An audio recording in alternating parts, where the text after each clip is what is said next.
Hi నమస్తే welcome to red TV. నేను మీ ప్రత్యూష. ప్రస్తుతం మనతోని సీనియర్ జర్నలిస్ట్ దాము బాలాజీ గారు మనతో ఉన్నారు. సార్తో మాట్లాడి మరిన్ని విషయాలు తెలుసుకుందాం. నమస్తే సార్. సార్, ఇరాన్ కి అమెరికాకి యుద్ధం జరుగుతున్న విషయం అందరికీ తెలిసిందే. ఇరాన్ లో అణుబాంబులు తయారు చేస్తున్నారని అమెరికా ఇరాన్ మీద యుద్ధం చేస్తుంది. బట్ ఇరాన్ మాత్రం అణుబాంబులను పాకిస్తాన్ లో దాచిందని చాలా మంది వ్యాఖ్యలు చేస్తున్నారు. మరి ఇందులో ఎంతవరకు వాస్తవం ఉందంటారు? ఇరాన్ ఇజ్రాయెల్ మధ్య వారు, ఇరాన్ మీద అమెరికా దాడి చేయడం, దీని మీద నేను ఆల్రెడీ ఒక 6-7 వీడియోలు చేశాను. సో ఇప్పుడు కొత్తగా ఒక వార్త వైరల్ అవుతుంది. అదేంటంటే ఇరాన్ తన న్యూక్లియర్ బాంబులు కావచ్చు, లేకపోతే యురేనియం నిల్వలు కావచ్చు, అది పాకిస్తాన్లో దాచిపెట్టింది. ఎందుకంటే ఇరాన్కి పాకిస్తాన్కి మధ్య 790 కిలోమీటర్ల బార్డర్ ఉంటుంది అన్నమాట. సో పాకిస్తాన్లోకి తీసుకుపోవడం అనేది పెద్ద విషయం కాదు, పాకిస్తాన్ కానీ ఒప్పుకుంటే. సో జనరల్గా ఇరాన్కి పాకిస్తాన్కి మధ్య మంచి సంబంధాలే ఉన్నాయి. కాకపోతే ఈ యుద్ధంలో ఇరాన్ని పాకిస్తాన్ డైరెక్ట్గా సపోర్ట్ చేయలేదు. బట్ ఇజ్రాయెల్ అటాక్ని పాకిస్తాన్ ఖండించింది. అయితే ఇరాన్కి ఏంటంటే అమెరికా అవసరం కూడా ఉంది. ఆల్రెడీ ట్రంప్ నోబెల్ ప్రైజ్ని కూడా నామినేషన్ కూడా పాకిస్తానే చేసింది. మొన్న యుద్ధానికి ముందే పాకిస్తాన్ ప్రెసిడెంట్ అసీం మునీర్తో లంచ్ మీటింగ్ కూడా ట్రంప్ ఏర్పాటు చేశాడు. ఆ సందర్భంగా ఒకరినొకరు ఇద్దరు పొగుడుకున్నారు. అంటే ఈ దేశాల వ్యవహారాలు ఎలా ఉంటాయంటే కాంప్లెక్స్గా ఉంటాయి. సింపుల్గా మనం ఏదో 1 to 1 వీళ్ళిద్దరు శత్రువులు, వీళ్ళిద్దరు మిత్రులు అని చెప్పేయలేం. అనేక కాంప్లెక్స్ సిచ్యువేషన్లో ఉంటాయన్నమాట. వాళ్ళకి స్ట్రాటజిక్ అవసరాలు ఉంటాయి, తర్వాత వాళ్ళ దేశంలో డొమెస్టిక్ అవసరాలు ఉంటాయి, రెండవది ఎకనామికల్గా ఆధారపడి ఉంటారు ఫండ్కి. ముఖ్యంగా ఏంటంటే పాకిస్తాన్ చాలా క్రైసిస్లో ఉంది, ఫైనాన్షియల్ క్రైసిస్లో ఉంది. వాళ్ళు బెయిల్అవుట్ అంటారు, బెయిల్అవుట్ ప్యాకేజీల వల్లనే బతుకుతున్నారు వాళ్ళు. అంటే IMF ఇంటర్నేషనల్ మానిటరీ ఫండ్ ఇప్పటి వరకు 25 సార్లు బెయిల్అవుట్ ఇచ్చింది వాళ్ళకి. మరోవైపు చైనా ఒక $100 బిలియన్ అక్కడ ఇన్వెస్ట్మెంట్ పెట్టింది. అంటే $30 బిలియన్ అప్పు ఇచ్చింది, ఒక $70 బిలియన్ ఇన్వెస్ట్ చేసింది చైనా. సో ఇప్పుడు అమెరికా కూడా అమెరికా లేకపోతే IMF అప్పు ఇవ్వదు, వరల్డ్ బ్యాంక్ అప్పు ఇవ్వదు. అమెరికా అనుకుంటేనే అవి ఇస్తాయి తప్ప వాళ్ళు లేకపోతే ఇవ్వరు. అందువల్ల అమెరికా అవసరం పాకిస్తాన్కు ఉంది. కానీ ఇరాన్ ఇప్పుడు పాకిస్తాన్లో బాంబులు దాచిపెట్టిందని ఒక వార్త వైరల్ అవుతుంది. ఇది ఎంతవరకు నిజం అనేది మనం పరిశీలిద్దాం. మామూలుగా ఇప్పుడు నేను గత 10 రోజుల నుంచి నాకేం పని లేదు, మొత్తం నేను యుద్ధం మీదనే వార్తలు చదవడం చేస్తున్నాను. సో దీంట్లో కొత్తగా ఇప్పుడు ఏం వార్త వస్తుందంటే, మామూలుగా దీనికి నేపథ్యం కొంచెం చెప్పుకోవాలంటే, అసలు అమెరికా ఇజ్రాయెల్ ఎందుకు ఇరాన్ మీద దాడి చేసింది? యాక్చువల్గా ఏంటంటే ఇరాన్ దగ్గర యురేనియం నిల్వలు 60% ప్యూరిటీ ఉన్న నిల్వలు ఉన్నాయి అనేది చెప్తారు. మామూలుగా న్యూక్లియర్ వెపన్ గ్రేడ్ యురేనియం అంటారు. అంటే న్యూక్లియర్ బాంబు తయారు చేయడానికి యురేనియంను వాడతారు. ఈ యురేనియం అనేది బేసిక్గా 238 అంటారు దాని నెంబర్. యురేనియం 238 అనేది బేసిక్ మెటల్ అనమాట, యురేనియం మెటల్. దీన్ని సివిల్ అవసరాలకి, సివిల్ ఎనర్జీ అంటారు. న్యూక్లియర్ ఎనర్జీ కావచ్చు, ఐసోటోప్, మెడికల్ ఐసోటోప్ తయారు చేయడం కావచ్చు, అంటే క్యాన్సర్లో వాడే ఐసోటోపుల్ని దీని ద్వారా తయారు చేస్తారు. అట్లాగే స్పేస్ రీసెర్చ్లో తయారు చేస్తారు, కొన్ని రియాక్టర్ల దీంట్లో తయారు చేస్తారు. ఇలాగా దీన్ని సివిల్ అంటే మిలిటరీ పర్పస్లకు కాకుండా సివిల్ పర్పస్లకు కూడా యురేనియంని వాడతారు. ఆ యురేనియం వాడాలంటే దాన్ని 3 నుంచి 5% వరకు ప్యూరిఫై చేస్తే సరిపోతుంది. లేదు దాని మీద రీసెర్చ్ చేయాలి, రియాక్టర్లలో ఎలా ఉంటుంది అనుకున్నప్పుడు 20% ప్యూరిఫై చేస్తే సరిపోతుంది. కానీ ఇరాన్ ఏం చేసిందంటే 60% ప్యూరిఫై చేసింది. అంటే ఇరాన్ ప్లాన్ ఏంది? 60% ఎందుకు చేసిందంటే, ఈ న్యూక్లియర్ బాంబు తయారు కావాలంటే 90% చేయాలి, ప్యూరిఫై చేయాలి. 60% చేయడం చాలా టైం పడుతుంది. 60 నుంచి 90% చేయడానికి 2 వారాల నుంచి నెల లోపల చేసేయచ్చు అనమాట. అంటే ఎప్పుడు అనుకున్నా న్యూక్లియర్ బాంబు త్వరగా తయారు చేయడానికి రెడీగా ఒక 400 కేజీల యురేనియం 60% ప్యూరిఫై చేసిన యురేనియం నిల్వల్ని వాళ్ళు పెట్టుకున్నారు. దీన్ని ధ్వంసం చేయకపోతే ఇది మన దేశం మీదకి ఏమైనా బాంబు వేస్తుందేమో అని ఇజ్రాయెల్ ముందుగానే ప్రీఎంప్టివ్ స్ట్రైక్ అంటారు దాన్ని. ప్రీఎంప్టివ్ అంటే ఇతను నా మీద దాడి చేస్తాడేమో డౌట్ వచ్చి నేను ముందు దాడి చేయడం. సో అలాగా దాడి చేశారు. అది కూడా ఎప్పుడు చేశారు? ఇరాన్ ఒక పక్క చర్చలకు అమెరికాతో వెళ్తుంది. అమెరికా ప్రతినిధి Steve Witkoff, Iran foreign minister Abbas Araghchi, వీళ్ళిద్దరూ 5 సార్లు చర్చలు జరిపారు ఒమన్ అనే దేశంలో. 6వసారి జూన్ 15న జరపాలి. ఈ లోపల జూన్ 13న ఇజ్రాయెల్ అటాక్ చేసింది ఇరాన్ని. ఎందుకు చేసింది? చర్చలు జరుపుతున్నారుగా వాళ్ళేమీ మేము చర్చలకి రామని లేదు కదా.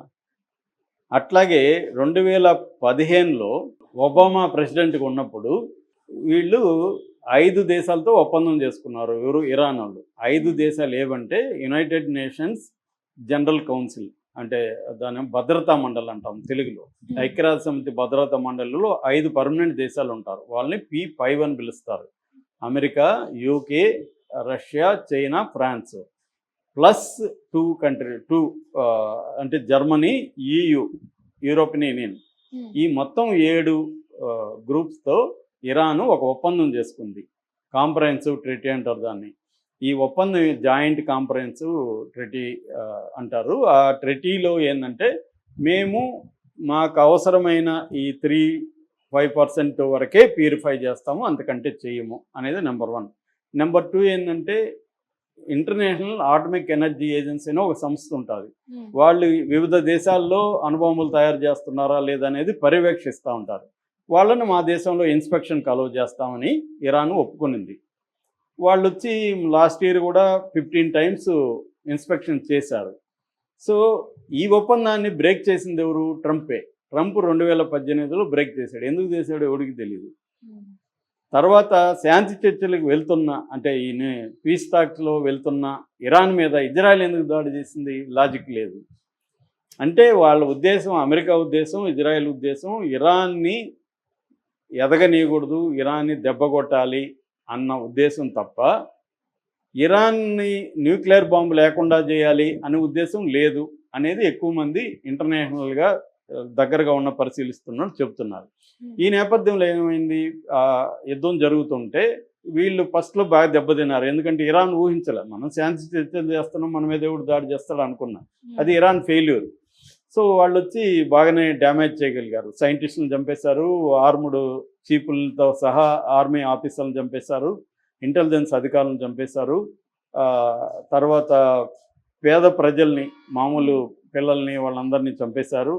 వాళ్ళ ఇన్ఫ్రాస్ట్రక్చర్ మీద బాంబులు వేశారు, ఆయిల్ మీద, దారుల మీద, నేషనల్ హైవేస్, తర్వాత వాళ్ళ డిఫెన్స్ సిస్టమ్స్, ఎయిర్పోర్ట్లు భయంకరంగా ధ్వంసం చేశారు ఫస్ట్ 12 గంటల్లో. దాంతో ఇరాన్ మేల్కొని ఇరాన్ కూడా అటాక్ చేయడం మొదలుపెట్టింది. దాంతో ఇజ్రాయెల్ కూడా పెద్ద నష్టమే జరిగింది.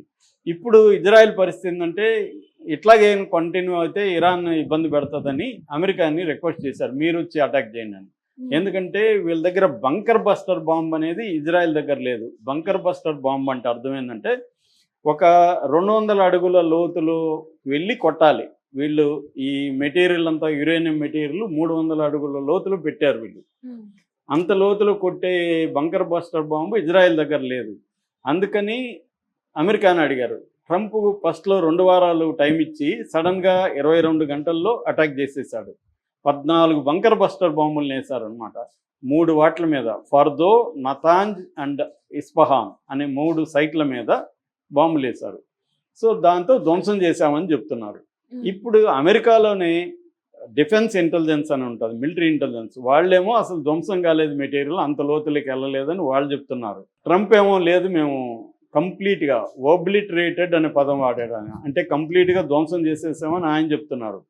ఇరాన్లో ఏమో మేము దాని ముందే తరలించేసాం, మాకు ముందే ఇన్ఫర్మేషన్ వచ్చింది దాని మీద చేయబోతున్నట్టు తరలించేసామని చెప్తున్నారు. ఇప్పుడు ఈ తరలించింది ఎక్కడికి తరలించారనేది ఇప్పుడు అందరికీ క్వశ్చన్ అనమాట. వీడు మళ్ళీ తయారు చేస్తాడేమో అనే భయం మళ్ళీ వచ్చింది. ఎందుకంటే చర్చలకు రామంటుంది ఇరాను, ప్లస్ ఈ ఇంటర్నేషనల్ ఆటమిక్ ఏజెన్సీ ఉంది కదా, దాని నుంచి కూడా బయటకు వచ్చింది, ఇన్స్పెక్షన్ మేము అలో చేయమని చెప్తుంది ఇరాను. సో ఇప్పుడు వీళ్ళు న్యూక్లియర్ బాంబు తయారు చేస్తారు. ఎందుకు? ఇరాన్ పాయింట్ ఆఫ్ నుంచి ఆలోచిస్తే మా దగ్గర న్యూక్లియర్ బాంబు లేనందువల్లే కదా వీళ్ళు ధైర్యంగా అటాక్ చేశారు. మా దగ్గర అది ఉంటే వీళ్ళు చేసేవాళ్ళు కాదు కదా.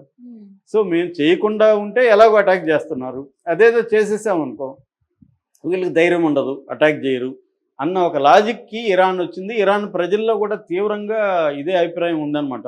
గవర్నమెంట్ మీద ప్రెజర్ పెరుగుతుంది, మీరు న్యూక్లియర్ బాంబు తయారు చేయండి అని. సో అందుకని వీళ్ళ దగ్గర ఇప్పుడు 400 కేజీల యురేనియం 60% ఉంది కాబట్టి దాన్ని ఎక్కడ పెట్టున్నారు అన్న చర్చ ఇప్పుడు వచ్చింది. దీన్ని పాకిస్తాన్కి తరలించారనేది ఒకటైతే, లేదు అక్కడే ఇరాన్లోనే 500 ఎత్తున్న పర్వతం ఒకటి ఉంది, దాని పేరు పికాక్స్ మౌంటైన్ అంటారు. ఈ పికాక్స్ మౌంటైన్లో 100 మీటర్లు నుండి దాదాపు 300 పైన అడుగుల లోపల పెట్టేస్తున్నారు.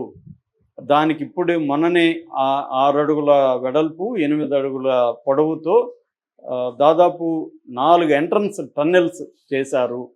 సో అక్కడ ఇప్పుడు దీన్ని దాచారు అనేది ఒక వర్గం చెప్తుంటే, రెండో వర్గం లేదు, దీన్ని పాకిస్తాన్కి తరలించారు, పాకిస్తాన్ హెల్ప్ చేస్తుంది వీళ్ళకి, ఎందుకంటే పాకిస్తాన్ అమెరికా దాడి చేస్తుందని ఊహించలేదు, అందుకే ట్రంప్కి పాకిస్తాన్ సపోర్ట్ చేసింది. కానీ ఇప్పుడు పాకిస్తాన్ అమెరికా ఇరాన్ మీద దాడి చేస్తే పాకిస్తాన్కి కూడా ఇబ్బంది, ఎందుకంటే బార్డర్ కంట్రీ వాళ్ళకి కూడా రేపు ఇబ్బంది. ఇరాన్ మీద యుద్ధం జరిగితే పాకిస్తాన్కి కూడా ఇబ్బంది. అందుకని మాకు చెప్పకుండా ఇలా చేయడం అనేది పాకిస్తాన్ కోపం వచ్చుండే అవకాశం ఉంది. రెండోది ముస్లిం కంట్రీ కూడా, ఇస్లామిక్ ప్రభుత్వాలే 2 చోట్ల ఉన్నాయి, పాకిస్తాన్లోనూ ఇక్కడ కూడా. సో ఈ మొత్తం యాంగిల్లో నుంచి ఇప్పుడు ఇరాన్లో ఉండే ఈ 400 కేజీల 60% ప్యూరిఫై అయిన ఈ 400 కేజీల యురేనియం నిల్వలు ఎక్కడ ఉన్నాయి అనేది ఇప్పుడు పెద్ద చర్చ జరుగుతుంది. ఎందుకంటే అది ఉంటే వీళ్ళు త్వరగా తయారు చేసేస్తారు.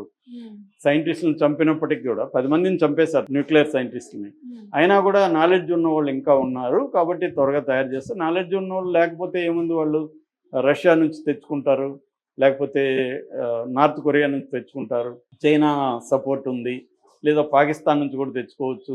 ఎవరో ఒకరు వచ్చి వాళ్ళకి చేయిస్తారు, మెటీరియల్ రెడీగా ఉంది కదా అనేది ఇప్పుడు డౌట్. ఒక పక్క ఏమో ట్రంప్ ఏమో మీకు 30 బిలియన్లు నేను అప్పిస్తాను, మీరు కంప్లీట్గా ఈ ప్రోగ్రామ్ ఆపేయండి, ఓన్లీ న్యూక్లియర్ ఎనర్జీ మాత్రమే, సివిల్ ఎనర్జీ మాత్రమే తయారు చేయండి, నేను ఇస్తాను అని ఒక ఆఫర్ ఇస్తున్నాడు. మరోపక్క నెక్స్ట్ వీక్ చర్చలు ఉన్నాయంటున్నారు. ఇరాన్ ఏమో మేము చర్చలకి రామంటుంది, మరోపక్క బాంబు తయారు చేయబోతుంది. ఇది ఇప్పుడున్న situation. Thank you sir. Thank you.